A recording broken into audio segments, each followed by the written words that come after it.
Hello everyone. So now I am going to start land reforms. ठीक है, chapter 5 है Vivek Singh sir के economy की। और ये काफ़ी डिमांडिंग सीरीज़ है और आप लोगों ने काफ़ी ज़्यादा इसके बारे में बोला कि ठीक है नेक्स्ट पार्ट लेकर के आओ, पर मेरे ही तरफ से डिले हुआ, सॉरी फॉर दैट। कुछ पर्सनल रीज़न थे, कुछ हेल्थ इश्यूज़ थे, तो जिसके वजह से मैं वीडियोस नहीं कर पा रही थी। ठीक है, बट ओके, मैं ट्राई करती हूँ, देखती हूँ मेरे एंड से कितना हो पाता है। And I am sorry for the delay, मैं चाह के भी नहीं ला पाई। ठीक है, एक तो हेल्थ इश्यूज़ थे, दूसरा मैं बस प्रोक्रास्टिनेट कर रही थी, जो कि इस टाइम पे काफ़ी लोग करते हैं। पर आप लोग भी ट्राई करें कि प्रोक्रास्टिनेट ना करें और अपने हेल्थ का ध्यान रखें और फिर पढ़ना स्टार्ट करें। ठीक है, और जो लोग अच्छे से पढ़ रहे हैं तो बेस्ट ऑफ लक, अच्छी बात है। सो स्टार्ट करते हैं लैंड रिफॉर्म्स। ठीक है, और I will cover this whole book. इससे पहले कि जो चार चैप्टर्स हैं इंपॉर्टेंट फॉर प्रीलिम्स, वो ऑलरेडी कवर है और ये आपको मिल जाएगा। और ये मेंस के लिए बहुत ही ज़्यादा वैल्यू रखता है और लैंड रिफॉर्म्स प्रीलिम्स के लिए भी इम्पॉर्टेंट है, पर मेंस में इससे काफ़ी क्वेश्चंस बनते हैं।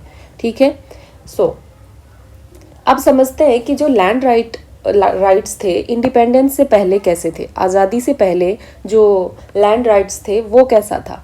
ठीक है, तो इंडिया में जब मुग़ल पीरियड था, मीन्स हम बात कर रहे हैं 1765 से पहले की। ठीक है, तो जो जमींदार्स और रेवेन्यू कलेक्टर्स हुआ करते थे वो क्या करते थे, रेवेन्यू कलेक्ट करते थे मुग़ल एम्पायर के बिहाफ पे ही।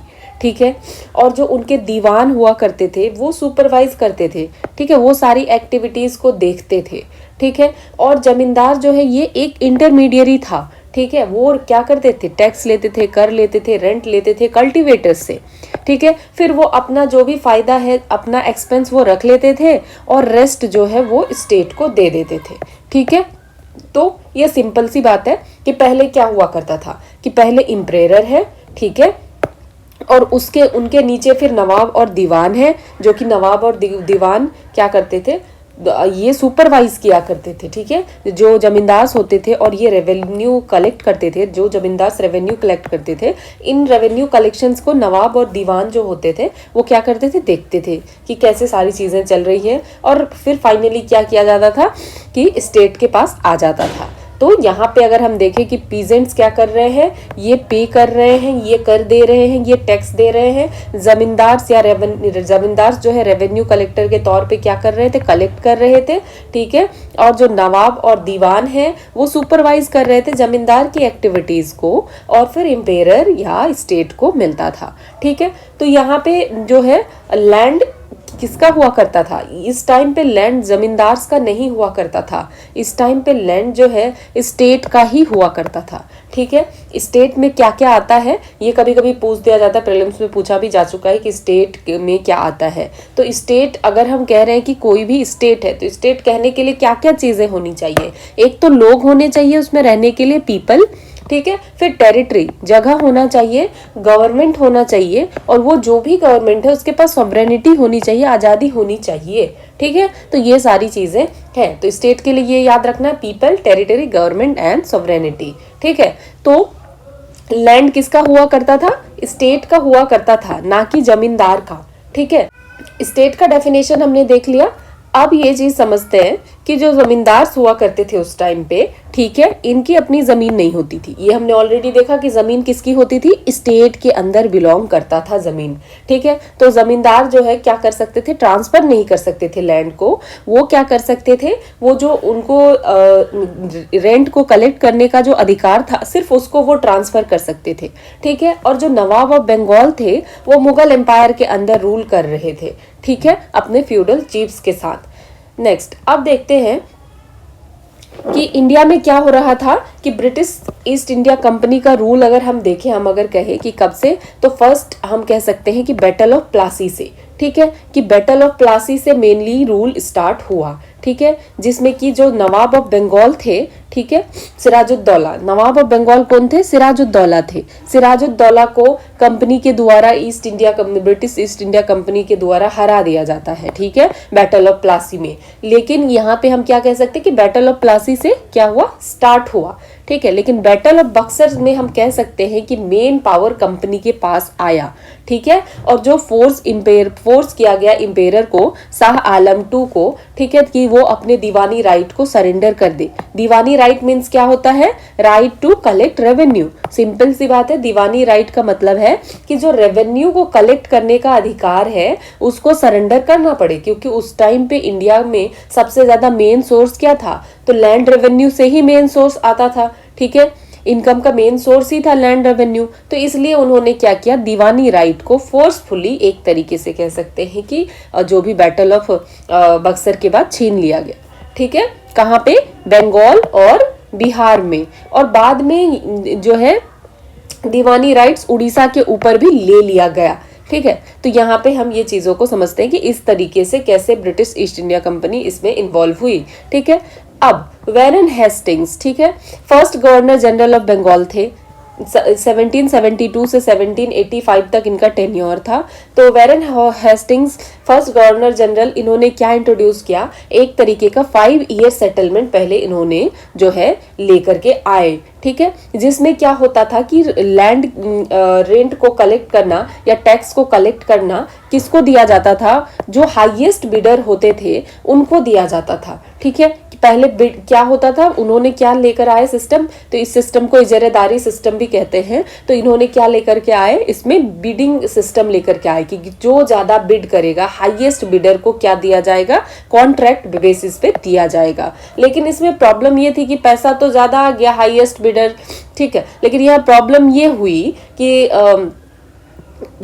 ठीक है, उस टाइम पे कि नए नए कॉन्ट्रैक्टर्स भी जो थे, जिनको कि कोई काम का कोई एक्सपीरियंस नहीं था, कोई टैक्स का रियलाइजेशन नहीं था कि कैसे कलेक्ट करते हैं, वो बहुत ही ज्यादा हाई बिड लगा दिया करते थे, ठीक है। और फिर बाद में ऐसे क्या होता था कि बाद में जो है वो अमाउंट डिपॉजिट नहीं करवा पा रहे थे, जो भी रॉयल ट्रेजरी था उसमें। तो कोई फायदा नहीं हुआ, आपने बिड लगा दिया कि भाई मैं 10,000 में करूंगा, कोई कह रहा है नहीं मैं 15,000 तक कलेक्ट करके दूंगा, कोई कह रहा है मैं 20,000 तक करके कलेक्ट करके दूंगा। और जो हाईएस्ट बिडिंग कर रहा था उसके पास जा रही थी ये जो सिस्टम है वो उसके पास जा रहा था। तो इससे क्या हो पा रहा था कि क्योंकि ये नए थे, इनको एक्सपीरियंस कुछ नहीं था, तो फिर रॉयल ट्रेजरी में पैसा नहीं आ पा रहा था। तो इससे क्या हुआ? इंस्टेबिलिटी आ गया कंपनी में, ठीक है। कंपनी के रेवेन्यू में इंस्टेबिलिटी आ गया, प्रॉपरली पैसा नहीं आ रहा था, नुकसान हो रहा था, ठीक है।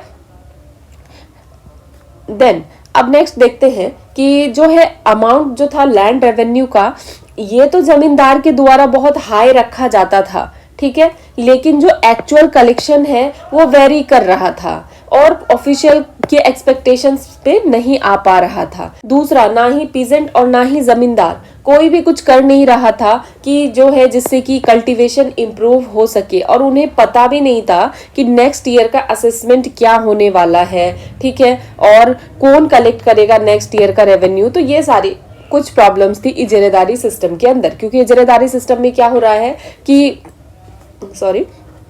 बिडिंग की जा रही है, ठीक है। जो हाईएस्ट बिडर है उसको क्या दिया जा रहा है? जो हाईएस्ट बिडर है उसको राइट दिया जा रहा है, और लेकिन वो बिडिंग करके फिर बाद में कलेक्ट करके दे नहीं पा रहे हैं। तो ये सारी चीजें यहाँ पे आ रही है। नेक्स्ट, लॉर्ड कॉर्नवालिस आते हैं और गवर्नर जनरल ऑफ बंगाल, इनका टेन्योर अगर हम देखें तो 1786 से 1793 तक रहते हैं। और जो ये सेटलमेंट लेकर के आते हैं रेवेन्यू का, उसको हम कहते हैं परमानेंट सेटलमेंट। परमानेंट सेटलमेंट भी बहुत इंपॉर्टेंट है, इससे काफी क्वेश्चंस बने हुए हैं, ठीक है। तो अर्लियर सिस्टम किसने इंट्रोड्यूस किया? हेस्टिंग्स ने इंट्रोड्यूस किया, ठीक है। लेकिन उसमें कुछ डिफेक्टिव रहा, ठीक है, पीजेंट्स के लिए भी और कंपनी के लिए भी। और फिर लॉर्ड कॉर्नवालिस लेकर के आए परमानेंट सिस्टम, कहाँ पे? बंगाल में, बिहार में और उड़ीसा में, ठीक है, जो कंटिन्यू रहा इंडिया में कब तक?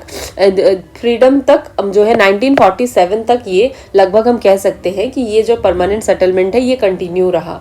और इसका क्या एम था? इसका एम था कि कंपनी में स्टेबिलिटी लाया जाए। हमने देखा इजरादारी सिस्टम से स्टेबिलिटी नहीं आ पा रहा है, क्योंकि जितना वो बिड कर रहे हैं, कह रहे हैं इतना हम कलेक्ट करेंगे, नहीं हो पा रहा है, कंपनी को नुकसान हो रही है, ठीक है। तो यहाँ पे स्टेबिलिटी लेकर के आने की बात थी, इसीलिए परमानेंट सेटलमेंट, ठीक है। फिर जो वैरन हेस्टिंग्स थे, लॉर्ड कॉर्नवालिस थे, इन्होंने क्या किया? एग्जॉस्टिव सर्वे किया, ठीक है, पास्ट रिकॉर्ड्स का। और जो भी 10 ईयर्स का था, 10 ईयर के बेसिस पे एग्जॉस्टिव जो है क्या किया गया, सर्वे किया गया और इन्होंने फिक्स किया कि कितना रेवेन्यू कलेक्ट किया जाना चाहिए पूरे लैंड से और अमाउंट फिक्स किया फ्यूचर ईयर के लिए भी, क्योंकि हमने देखा इजारेदारी सिस्टम में ये यूं कहें जो वैरन हेस्टिंग्स लेकर के आए थे उसमें कोई परमानेंट नहीं था कि नेक्स्ट ईयर कौन करेगा, कोई असेसमेंट नहीं था, ठीक है। तो ये सारी चीजें यहाँ हो रही थी, तो ये हमारा हमने क्या देखा कि ये आया नेक्स्ट परमानेंट सेटलमेंट, ठीक है। कब आया? 1793 में। कहाँ कहाँ? बंगाल, बिहार और उड़ीसा में। इस चीज को याद रखना है, ठीक है। कौन लेकर के आया? लॉर्ड कॉर्नवालिस, क्योंकि इस परमानेंट सेटलमेंट पे है ना क्वेश्चंस बनते हैं। ऐसे तो लैंड रेवेन्यू पे प्रीलिम्स में ऑल्टरनेट ईयर्स पूछ ही लेते हैं, इस पे कुछ ना, सॉरी मेंस में, बट प्रीलिम्स में भी ये काफी ज्यादा इंपॉर्टेंट है, ठीक है। अब नेक्स्ट इसके फीचर्स देख लेते हैं। कॉर्नवालिस के टेन्योर के पहले जो थे, लैंडलॉर्ड्स को जो है लैंड के ऑनर का ऑनर नहीं माना जाता था, ठीक है। जो कि हमने पहले देखा कि पहले जो मुगल के अंदर सिस्टम था तो उसमें लैंड ऑनर्स क्या थे, वो एक तरीके इंटरमीडियरी थे, लेकिन उनको ऑनर नहीं माना जाता था। लेकिन परमानेंट सेटलमेंट के बाद क्या हुआ, लैंडलॉर्ड्स को ऑनरशिप दी गई, ठीक है, लैंड के ऑनर्स माना गया, ठीक है। पीजेंट की जगह जमींदार को ही माना गया कि भाई ये आपकी जमीन है। देन जमींदार और रेवेन्यू कलेक्टर्स को जो है क्या कर दिया गया, अब हमने देखा कि जमींदार के पास पहले जमीन ही नहीं थी, इंटरमीडियरी थे, लेकिन अब इनको जो है जमींदार बना, मतलब जमीन इनकी हो गई, ठीक है। ये लैंडलॉर्ड्स बन चुके थे अब, ठीक है। और ये सिर्फ गवर्नमेंट के एजेंट नहीं थे, ठीक है, जो कि लैंड रेवेन्यू कलेक्ट करते थे, बट अब ये ऑनर भी बन गए थे इंटायर लैंड के। और जो है their right of ownership was made hereditary and transferable. और क्या कर दिया गया कि जो इनकी ऑनरशिप थी इसको हेरिडेटरी भी बना दिया गया और दूसरा ट्रांसफरेबल भी बना दिया गया। मतलब अब ये क्या कर सकते थे कि अब इनके पास जो जमीन थी ये अब इनके बेटों के पास जा सकते थे और ये ट्रांसफरेबल भी था। अब अगर ऐसा आए कि हाँ ठीक है हेरिडेटरी बनाया गया लेकिन ये ट्रांसफरेबल नहीं था, नहीं, ये ट्रांसफरेबल था, ठीक है। Then Ryotwari settlement. तो रयोतवारी सेटलमेंट को इंट्रोड्यूस किया गया था थॉमस मुनरो और अलेक्जेंडर रीड के द्वारा बॉम्बे और मद्रास प्रेसिडेंसी में 1820 में, ठीक है। याद रखना है कि रयोतवारी कब आया? 1820 में आया। किसने लेकर के आया इसको? थॉमस मुनरो और अलेक्जेंडर रीड ने। कहाँ लेकर आए? बॉम्बे में। तो यहाँ पे काफी सारे चीजें हैं जो आपको याद रखने की जरूरत है। First Thomas Munro, Alexander Read, और कहाँ लेकर के आए? बॉम्बे और मद्रास प्रेसिडेंसीज में, ठीक है। तो इन एरिया में क्या हुआ करता था कि कोई जमींदार और लैंड रेवेन्यू या इस एरियाज में नहीं हुआ करती थी, ठीक है। लैंड रेवेन्यू सेटलमेंट नहीं हुआ करता था, तो इसको क्या किया गया? डायरेक्टली पीजेंट के साथ यहाँ पे सेटलमेंट किया गया, ठीक है। और पीजेंट को क्या कहा जाता था? रायोत। इसीलिए हम क्या कहते हैं? रायोतवारी सिस्टम। तो इसमें क्या रखना है याद कि इसमें कोई इंटरमीडियरीज नहीं था, इसमें डायरेक्टली क्या कर रहे थे? पीजेंट्स के साथ डील किया जा रहा था। तो अब इसके फीचर्स देख लेते हैं, ठीक है। तो लैंड रेवेन्यू डिमांड जो है इसको फिक्स किया गया था स्टेट के द्वारा, जो कि काफ़ी ज़्यादा हाई था, ठीक है। तो ये क्या था? बहुत ज़्यादा हाई था। और जो कल्टीवेटर थे और रायोत थे इन्हीं को क्या माना जाता था? लैंड के ऑनर माना जाता था। और हर पीजेंट को एक पट्टा दिया जाता था। तो अब ये पट्टा क्या था? तो गवर्नमेंट के द्वारा एक पट्टा दिया जाता था। ये एक तरीके का पीस ऑफ डॉक्यूमेंट था जो कि कंफर्म कर रहा था ऑनरशिप राइट किसका? रायोत का, ठीक है। क्योंकि यहाँ पे अब हम क्या समझ रहे हैं? रायोतवारी मीन्स इसमें कोई इंटरमीडियरीज नहीं है, ठीक है। लेकिन थ्योरी में क्या हो रहा था? ऐसे तो हम देख रहे हैं कि रायोतवारी में क्या हो रहा है कि डायरेक्टली पीजेंट से कलेक्ट किया जा रहा है, पीजेंट यहाँ ऑनरशिप है, ठीक है। और लग रहा है कि हाँ एक्चुअल लैंड ऑनर्स कौन है? पीजेंट्स ही है। लेकिन रियलिटी में क्या हो रहा था? एक्चुअल कल्टीवेटर जो थे ये कौन थे? ऑनर से डिफरेंट थे, ठीक है। और रैयतवारी सेटलमेंट जो है इसको परमानेंट नहीं बनाया गया था और इसको रिवाइज किया जा रहा था पीरियडिकली, 20 से 30 साल में इसको रिवाइज किया जा रहा था। और गवर्नमेंट के पास क्या था? Right to enhance land revenue at will, कि गवर्नमेंट क्या कर सकते थे? इनके पास अधिकार था और कि ये लैंड रेवेन्यू अपने विल के अकॉर्डिंग बढ़ा सकते थे।